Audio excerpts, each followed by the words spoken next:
menggambarkan cukup detail menyangkut berbagai masalah dalam seleksi P3K 1 juta ini. Selanjutnya saya persilahkan dari Jawa Barat, kami persilahkan Ibu Lina.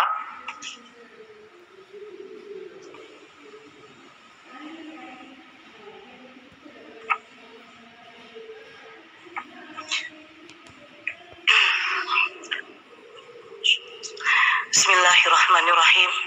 Assalamualaikum warahmatullahi ta'ala wabarakatuh. Sampurasun. Allahumma ihdinas siratal mustaqim. Allahumma ihdinas siratal mustaqim.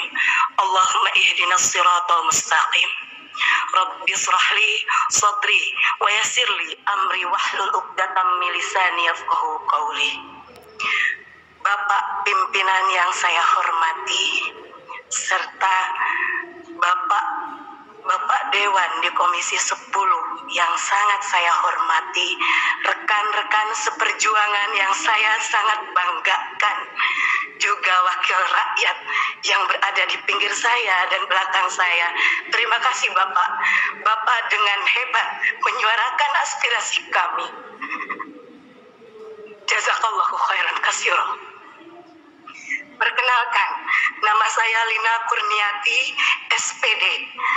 Bukan sarjana pemberi dosen, tapi benar-benar sarjana yang qualified di bidang pendidikan, insya Allah. Karena terbukti murid-murid saya selama saya mengajar hampir 20 tahun, sudah banyak yang menjadi pengabdi di Ibu Pertiwi ini, Pak. Barakallah buat ibu-ibu guru dan bapak guru di negeri ini. Aplaus buat Anda semua.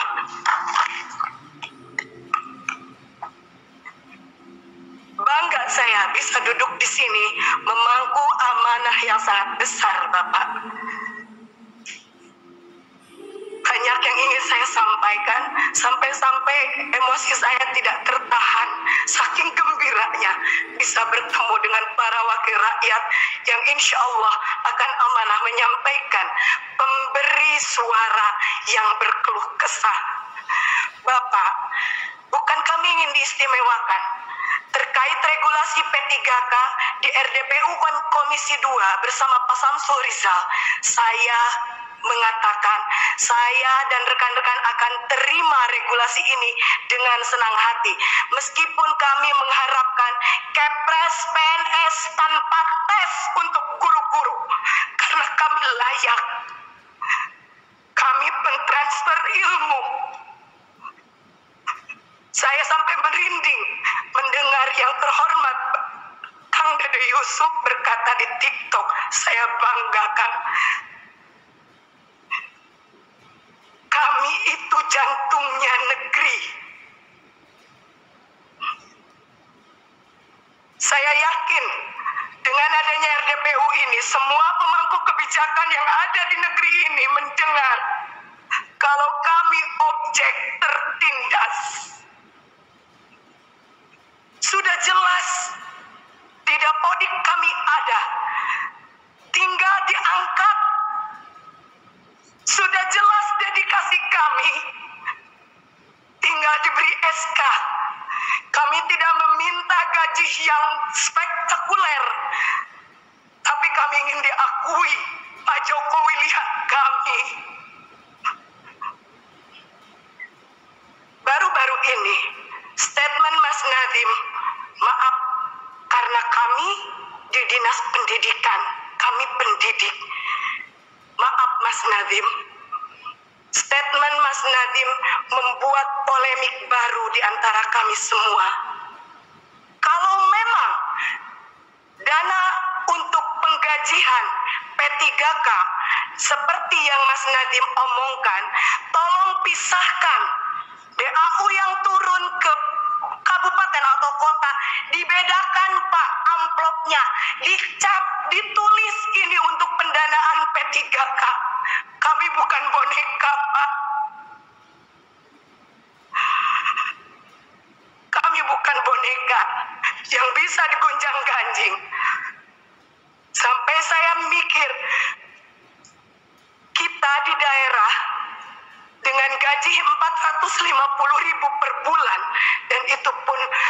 dibayar 4 bulan sekali. Mendapatkan angin segar. Apa yang dikatakan oleh para menteri merupakan angin segar bagi kami. Tetapi pada kenyataannya, tatkala kami mendatangi DPRD provinsi, mendatangi DPRD kabupaten, antara legislatif dan eksekutif kami datangi, Pak. Mereka berbicara tidak ada ketentuan yang pas dari pernyataan Mas Menteri.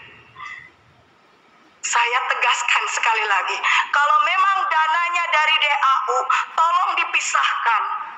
Supaya pihak kabupaten kota jelas, ini amanah untuk para guru. Maaf, kalau Lina di sini ngomong emosi. Karena Lina pernah terjun langsung, Pak, ke lapangan. Masih ada rekan Lina yang digaji 150.000.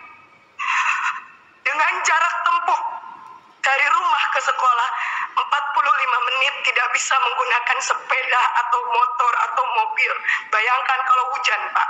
Dan itu Lina bikin semi dokumenter biar jadi bahan untuk para pemangku kebijakan melihat di lapangan seperti apa.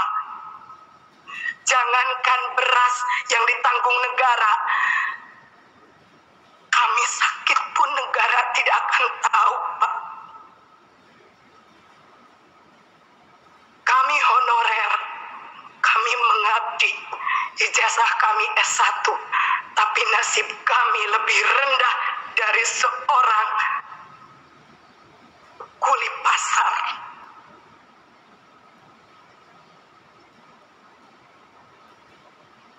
Allahu Akbar.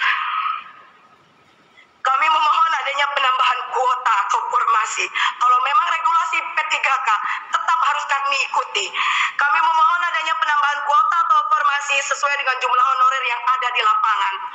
Atau kalau secara kasarnya, angkat semua honorer yang sudah terdaftar di Dapodik.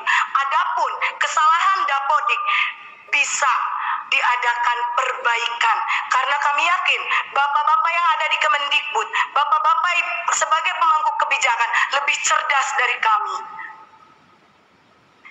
Yang nomor 2, memohon adanya pembenahan regulasi dan pemetaan formasi. Contoh, karena saya bekerja di Kabupaten Garut, salam Bapak Bupati Kabupaten Garut, izinkan saya menyampaikan amanah Bapak. Yang terjadi di Kabupaten Garut, dari 8.801 guru honorer yang ada, hanya tersedia 196 formasi dari 8.801. Contoh kedua, realita formasi untuk guru PAI yang sangat kurang dan hampir tidak ada di beberapa wilayah se-Jawa Barat, dan ini skup nasional pun sama, Pak. Padahal kita tahu yang namanya kuota, yang namanya formasi untuk guru PAI sangat penting. Bukankah kita berkeadilan? Tetapi ternyata regulasi yang digulirkan oleh pemerintah jauh dari kata berkeadilan. Jangan menjadikan kami sebagai objek tertindas. Jangan jadikan kami hanya sebagai tim hore di regulasi P3K ini. Lihat keberadaan di lapangan. Indonesia darurat guru. Dan yang mencakupi di setiap sekolah itu adalah guru honorer. Yang ketiga, memohon adanya penambahan afirmasi berdasarkan masa kerja dengan cara di-grade dari 3 sampai 5 tahun masa kerja, 5 sampai 10 tahun masa kerja, 10 sampai 15 tahun masa kerja, 15 tahun masa kerja sampai selanjutnya. Karena apabila afirmasinya dibilang hanya untuk 50 tahun, belum tentu mereka itu masa kerjanya sesuai grade. Dan perlu digarisbawahi, Bapak, honorer itu bukan hanya K2. Ada yang non-kategori. Ari non kategori mapak mudak dabun tekaluhur tekahanap sur bahasa pesantren. Jadi di tengah-tengah, Bu, mereka tidak diakui.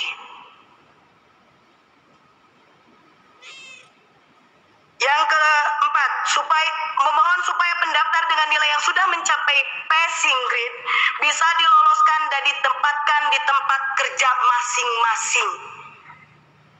Contoh realnya di sekolah saya, PNS-nya hanya 1 orang, Pak. Semuanya honorer. Saya lulus passing grade, Pak.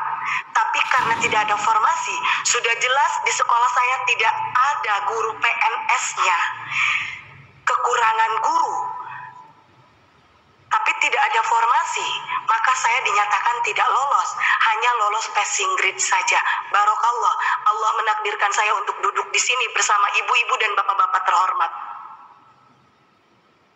Yang kelima, memohon untuk P3K tahap 2, kalau regulasinya seperti ini, ditunda kalau menurut saya.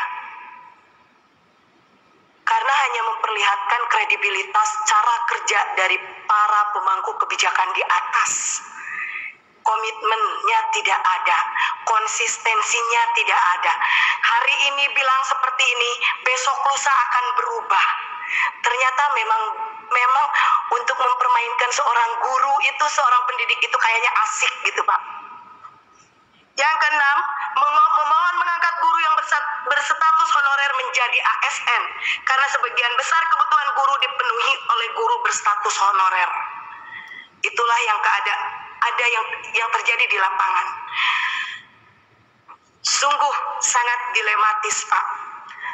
Betul kata Bapak yang tadi, Bapak siapa, Pak? Bapak Wahidin.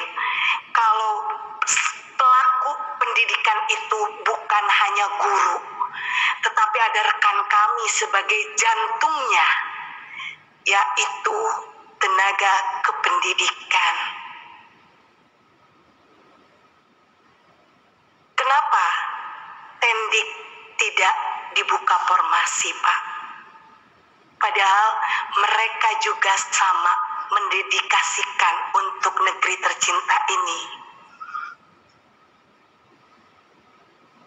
Alangkah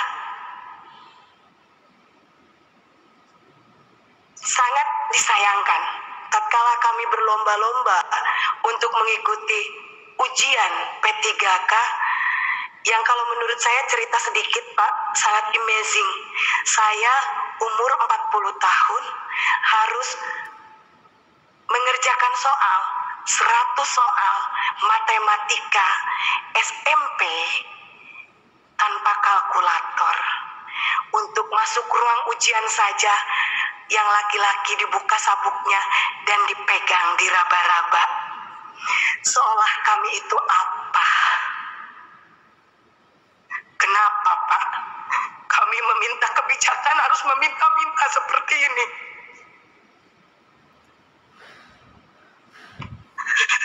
Padahal kami itu terhormat, Pak. Dari mulai kabupaten kota kami menangis, memohon. Kenapa, Pak? Padahal kami bukan koruptor. Kami pencetak generasi bangsa. Kami tidak akan beraksi selama masih bisa diplomasi.